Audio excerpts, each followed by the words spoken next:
there is a difference between what is Islamically permissible and what people like and don't like.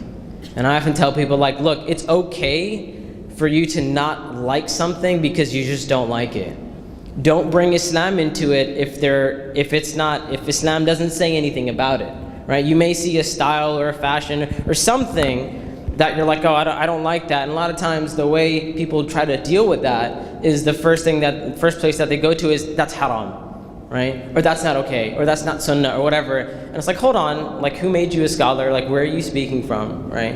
And mostly it's just like, oh, I heard so-and-so say, or I found a fatwa online, or I found this or that, or whatever. That's how people try to justify it. I'm like, look, even as parents, like when I speak to parents, I'm like, it's okay for you to look at your kid's hair and be like, I don't like your hair, right? Like, I'm not okay with it. You're living in my house. I'm your parent or whatever. Don't cut your hair in that way. Don't bring Islam into it, because then you make Islam seem restrictive.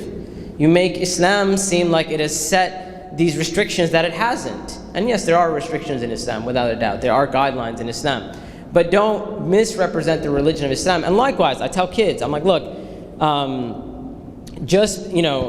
there may be something which is permissible, right? And if your parents are okay with it, that's fine. And if they're not, you should take that into account.